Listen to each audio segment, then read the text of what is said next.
Good morning बच्चों।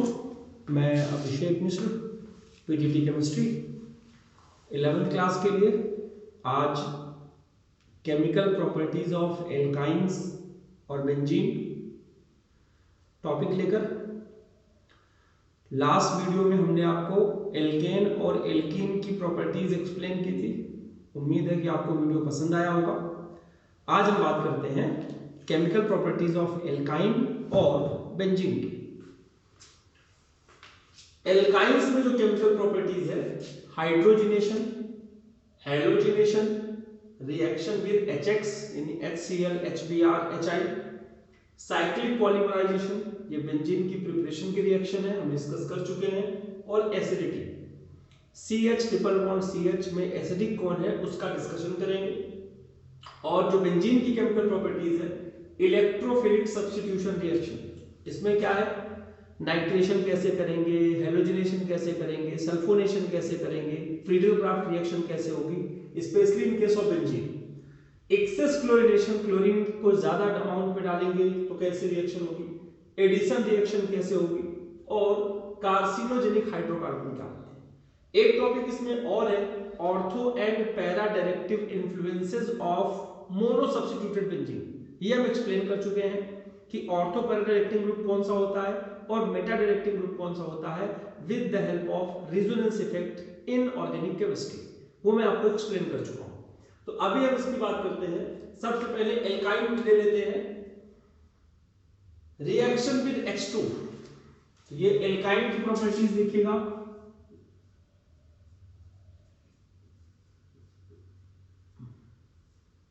H2 से reaction दिखा रहे हैं, CH triple bond CH H2 oblique Ni किसमें कन्वर्ट हो जाएगा, CH2 डबल बॉन्ड CH2 में।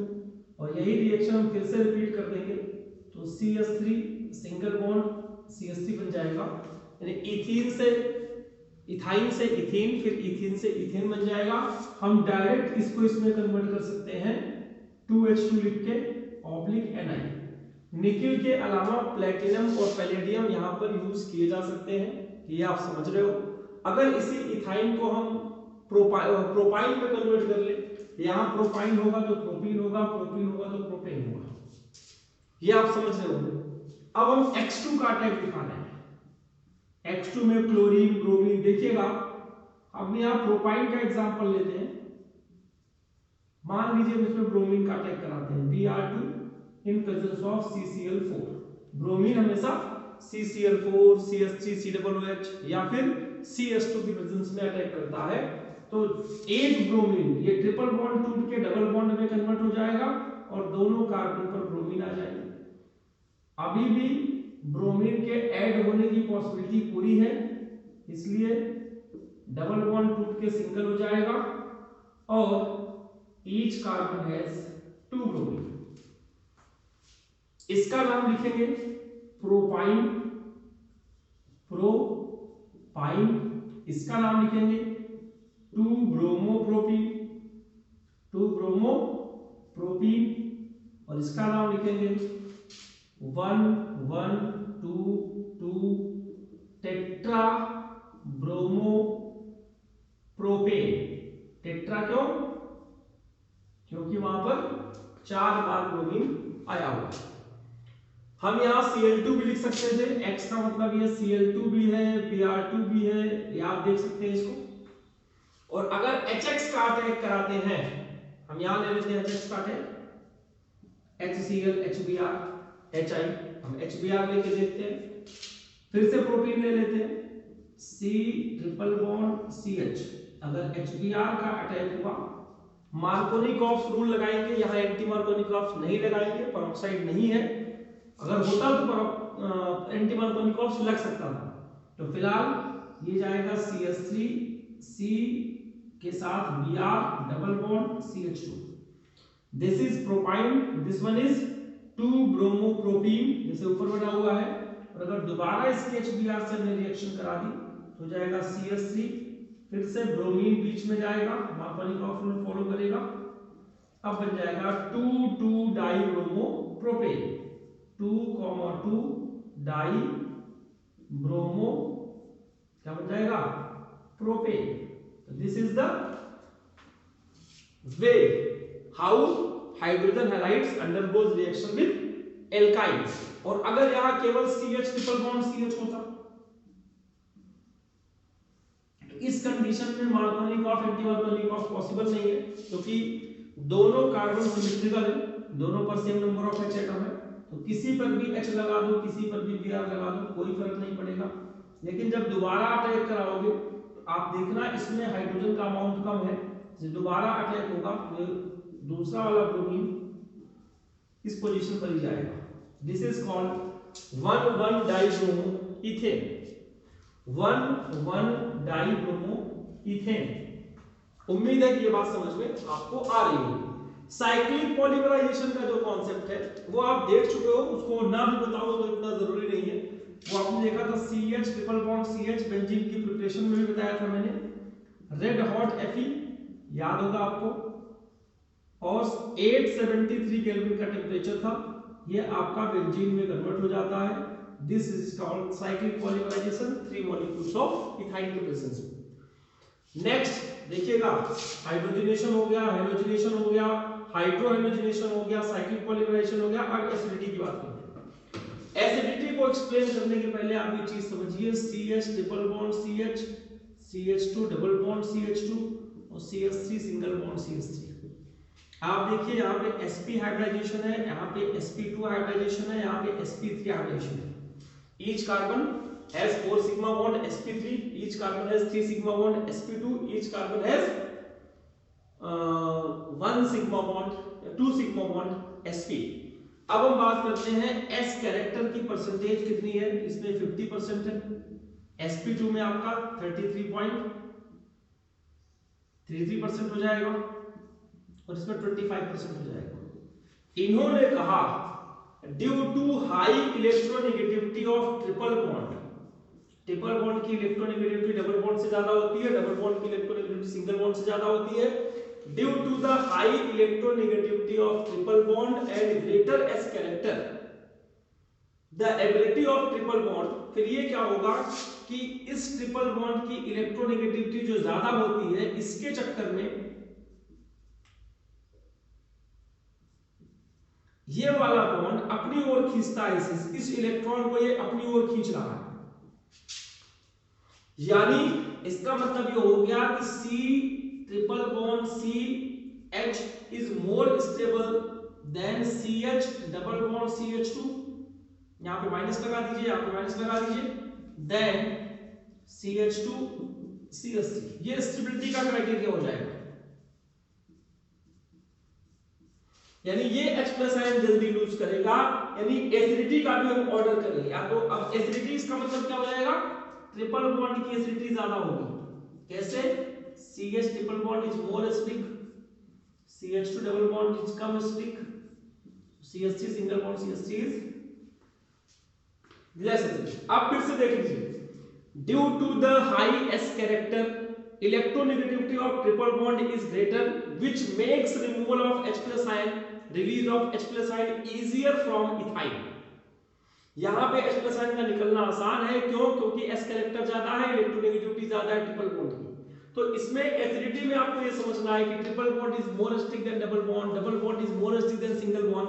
आपके एनसीईआरटी में एक क्वेश्चन है, इसमें आपको एसिडिटी बतानी है, CH ट्रिपल बॉन्ड CH, दूसरा बेंजीन और तीसरा हेक्सेन।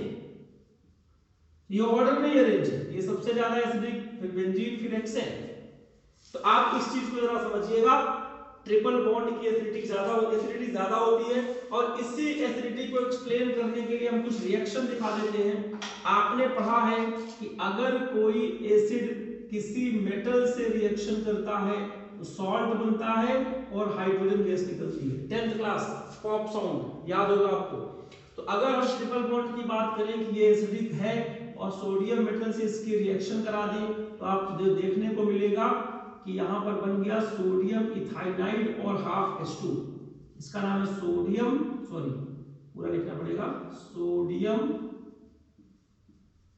इथाइनाइड।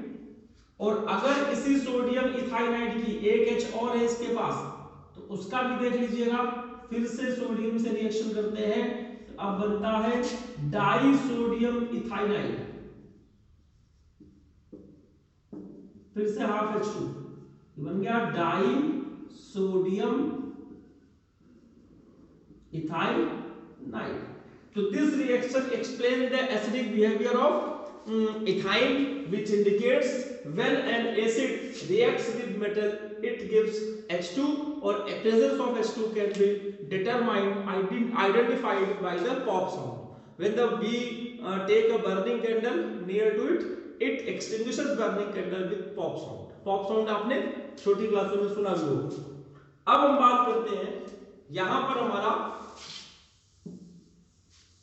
एसिडिटी वाला पोर्शन मोस्ट इंपॉर्टेंट था, वही ध्यान रखिएगा, पेपर में एसिडिटी का ऑर्डर फाइंड आउट करने के लिए आ सकता है।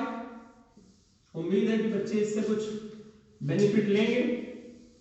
अब हम बात करते हैं बेंजीन की।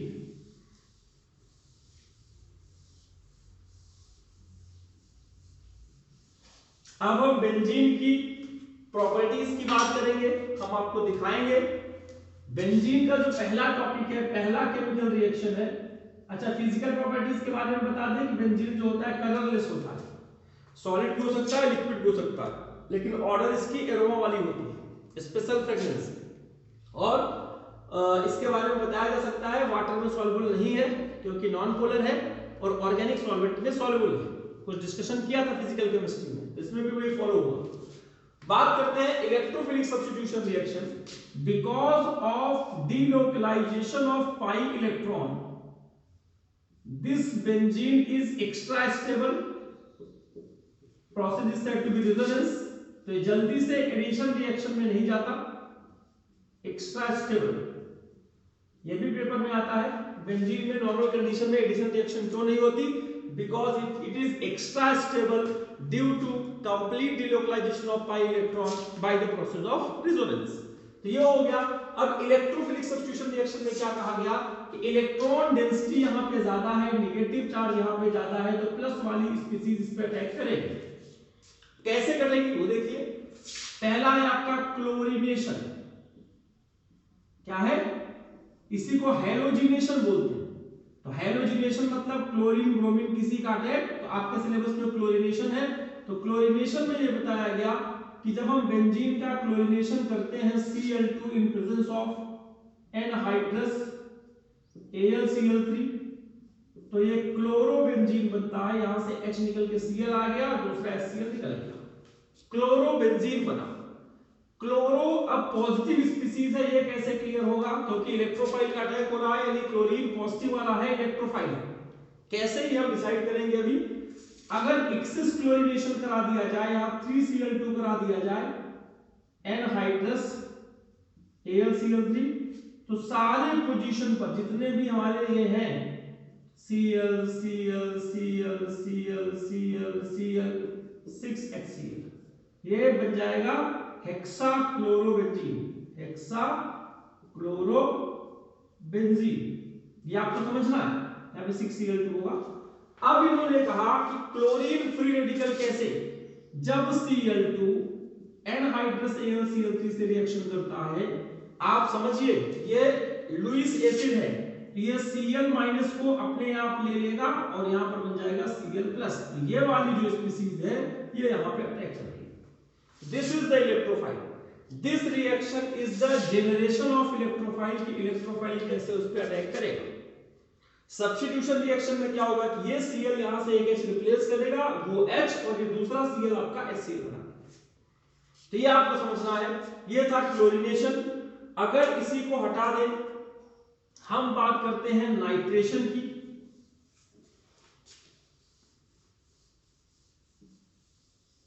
क्लोरीनेशन के बाद नाइट्रेशन की। तो नाइट्रेशन का प्रोसेस भी सिंपल सा होता है, HNO3 इन कंसंट्रेटेड H2SO4, डाइल्यूट HNO3 होता है, कंसंट्रेट भी ले सकते हैं। तो यहां पर NO2 का अटैक होगा और नाइट्रोबेंजीन बनेगा, यानी जो इलेक्ट्रोफाइल इससे जनरेट हुआ उस इलेक्ट्रोफाइल का नाम है NO2+। कैसे जनरेट हुआ वो दिखा देते हैं। HNO3 जब रिएक्शन करता है H2SO4 से, तो देखिए NO2 प्लस निकलता है और OH माइनस निकलता है और SO4 माइनस निकलता है। सो यहां पर H2O निकलता है, इसका H इसका OH H2O निकल जाए, इसका H इसका OH H2O निकलेगा और NO2 आपका इलेक्ट्रोफाइल होगा। This reaction is for the generation of electrophile named as nitronium ion, plus charge है तो नाइट्रोनियम आयन। इसी के बाद हम इसको हटा देते हैं, यहां पे आपको दिखाते हैं सल्फोनेशन। सल्फोनेशन में क्या होता है, तो सल्फोनेशन में केवल H2SO4 होता है SO3 की प्रेजेंस में ओलियम के साथ। तो यहां पर जो नाइट्रो ग्रुप था यहां पर बनेगा benzene sulphonic acid, benzene sulphonic acid. ये तीसरी रिएक्शन थी सल्फोनेशन। पहला हमने क्लोरीनेशन पढ़ाया, फिर नाइट्रेशन, फिर सल्फोनेशन, और अब है Friedel craft reaction. Friedel craft reaction पहले है एल्काइलेशन। एल्काइलेशन में क्या होता है कि बेंजीन रिंग पर अटैक करेगा CH3Cl या फिर C2H5Cl in presence of anhydrous AlCl3। तो फिर इस पे अटैक क्या करेगा, CH3 ग्रुप का अटैक होगा, बन जाएगा टोलुइन। तो बेंजीन से टोलुइन का कन्वर्जन आ सकता है। आप बताइएगा कि ये रिएक्शन लिखनी पड़ेगी आपको, और अगर यहाँ C2H5 ले लेंगे तो यहाँ C2H5 बन जाएगा, इथाइल बेंजीन बन जाएगा। इलेक्ट्रोफाइल का जनरेशन कैसे हुआ वो मैं यहाँ बता देता हूँ। CH3Cl जब रिएक्शन करता है एनहाइड्रस AlCl3 से, AlCl4 हट जाता है, ये मैंने आपको बता दिया पहले ही। तो मिथाइल कार्बोनियम आयन जनरेट हुआ जो रिंग पर अटैक करता है। और अगर एसिटाइलेशन या फिर इसका एक और नाम एसाइलेशन है, एसाइलेशन करते हैं तो फिर यहां पर CH3COCl इन एनहाइड्रस AlCl3 का वही काम है कि Cl लेके हट जाएगा, तो फिर यहां पर COCH3 बनता है, ये बच जाएगा, ये ग्रुप अटैक करता है और इसका नाम एसीटोफिनोन है। क्या है, एसीटोफिनोन। तो ये ध्यान रखिए बेंजीन से एसिटोफिनोन का कन्वर्जन आता है, ये रिएक्शन लिखनी होगी। फिर से यहां पर अगर हम आपको दिखा दें कि ये कैसे बना, तो CH3 COCl plus AlCl3 anhydrous, तो AlCl4 लेके हट जाएगा, बचा क्या CH3 CO acetyl carbonium ion, तो ये अटैक करता है बेंजीन रिंग पर। तो यहाँ पर 5 रिएक्शंस थी जिनका नाम क्लोरीनेशन था, नाइट्रेशन था, सल्फोनेशन था, फ्रीडल क्राफ्ट एल्काइलेशन और फ्रीडल क्राफ्ट एसिटाइलेशन या एसाइलेशन। तो ये रिएक्शंस आपके इलेक्ट्रोफिलिक सब्स्टिट्यूशन रिएक्शन में थी। एडिशन रिएक्शन एडिशन रिएक्शन के बारे में बताया गया कि ये अंडर ड्रेस्टिक कंडीशन होती है।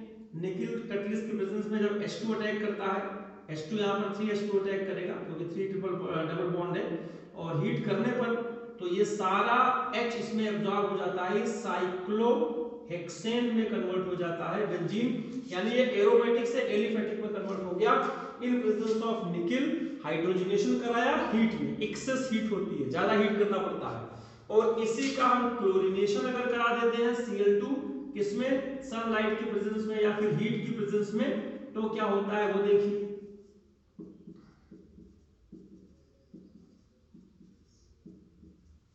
अब इसका नाम हेक्साक्लोरोबेंजीन नहीं है, डबल बॉन्ड टूट गया, सब पे Cl चला गया और Cl और H, सबके पास H अपना है ही, इसे बोलेंगे BHC बेंजीन हेक्साक्लोराइड, जिसका यूज इंसेक्टिसाइड के रूप में किया जाता है। गेहूं वगैरह में हम रख देते हैं ताकि उसमें कीड़े न लगे, गेहूं खराब न हो, फसल को बचाने के लिए। तो ये हो गया आपका एडिशन रिएक्शन, एक हो गया हाइड्रोजनेशन, एक हो गया क्लोरीनेशन। ये chlorination in presence of heat है या फिर इन प्रेजेंस ऑफ लाइट है। वहां जो क्लोरीनेशन पढ़ाया था वो नॉर्मल क्लोरीनेशन था, इलेक्ट्रोफिलिक वाला, एक्सेस और नॉर्मल। अब हम देखते हैं लास्ट पॉइंट हमारा है कार्सिनोजेनिक हाइड्रोकार्बन। कार्सिनोजेनिक हाइड्रोकार्बन का मतलब होता है cancer causing, cancer causing hydrocarbon. इसमें क्या होता है, बेंजीन जब दो या दो से ज्यादा बेंजीन रिंग आपस में फ्यूज हो जाती है,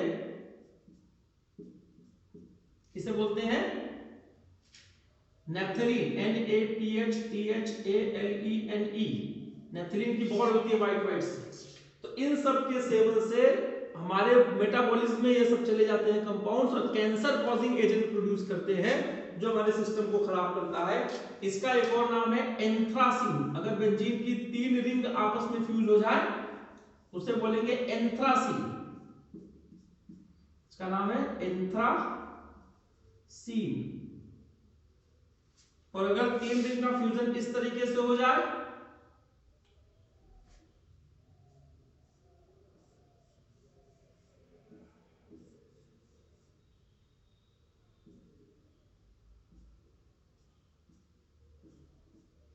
इसे बोलते हैं फिनेंथ्रीन। ये कैंसर कॉजिंग हाइड्रोकार्बन है। और एक दो और नाम है, फिर 4 या 5 बेंजीन रिंग फ्यूज है, आपके एनसीईआरटी में होगा, उसे चेक कर लीजिएगा। तो इन सब के कारण जो कैंसर प्रोड्यूसिंग एलिमेंट हमारी बॉडी में बनते हैं, इसलिए इन सब हाइड्रोकार्बन को कार्सिनोजेनिक हाइड्रोकार्बन कहते हैं। और फिर से बता देता हूं, ऑर्थो और para directive influence in monosubstituted benzene is determined by the group. Halogen ortho para directive होते हैं, फिनॉल होता है, एनिसॉल होता है, NH2 होता है, टॉलुइन होता है। ये सारे ortho and para directive group है क्योंकि इन सब में सिंगल बॉन्ड है। डबल बॉन्ड वाले मेटा डायरेक्टिव होते हैं, रेजोनेंस स्थिति बता चुका हूं, NO2 मेटा डायरेक्टिव है, बेंजाल्डिहाइड मेटा डायरेक्टिव है, बेंजोइक एसिड मेटा डायरेक्टिव है, SO3H मेटा डायरेक्टिव है, C triple bond N nitrile Meta directive है। तो ये पूरी कहानी हो गई हमारी हाइड्रोकार्बन की, जिसमें हमने एल्केन, एल्कीन, एल्काइन और बेंजीन की प्रिपरेशन और प्रॉपर्टीज जितना पॉसिबल हो सका मैंने कोशिश की आपको समझाने की। अब आपके ऊपर बात है कि आपके एग्जाम जब भी शुरू हो तो उसके लिए आप प्रिपरेशन कैसे करेंगे। इस वीडियो को देखिए, बार बार समझिए, इनसे रिलेटेड ही सारे एनसीईआरटी में क्वेश्चन है। तो मैं चाहूंगा कि बच्चे उस क्वेश्चन को करें, कॉन्फिडेंट हो और समझे कि हाँ ऑर्गेनिक केमिस्ट्री मुश्किल नहीं है, उसे आसानी से समझ के किया जा सकता है। तो उम्मीद करूंगा कि बच्चों को इस वीडियो से काफी हेल्प मिलेगी। और जिन बच्चों ने अभी तक इन वीडियो को सब्सक्राइब नहीं किया है वो कर लें, बेल आइकन दबा दें ताकि आपको लगातार वीडियोस की अपडेट मिलती रहे। फिर से कहूंगा वीडियो को बार बार देखिए, नहीं समझ में आएगा फिर से हमसे व्हाट्सएप पे कांटेक्ट कीजिए, हम कोशिश करेंगे आपके डाउट्स को क्लियर करने की। अभी आप हमारे पास नहीं है, पास होने पर दूसरा फर्क पड़ता है, ये मैं समझ सकता हूं, लेकिन अभी जो पॉसिबिलिटीज है, जिस तरीके से हम बता सकते हैं, जितना इजी वे हो सकता है, अब आपके ऊपर ये है कि इनके नोट्स आप कैसे बनाते हैं, इनको कैसे फॉलो करते हैं। तो फिर से लास्ट में यही कहूंगा कि अपने आप को कोविड-19 से सुरक्षित रखते हुए सोशल डिस्टेंसिंग का पालन कीजिए, मास्क पहनिए और भीड़ भाड़ वाली जगहों में जाने से बचें और कोशिश कीजिए कि ऑनलाइन कंटेंट के माध्यम से अपने आप को एनरिच करिए और अपना सिलेबस कंप्लीट करिए। तो यहाँ पर हमारा ऑर्गेनिक केमिस्ट्री कंप्लीट होता है, organic chemistry general concept and hydrocarbon. Next class में हम बात करेंगे, जो लेसन हमारे रह गए हैं उसका हम डिस्कशन करेंगे। तो आज की क्लास में बस इतना ही। घर पे रहिए, स्वस्थ रहिए, धन्यवाद।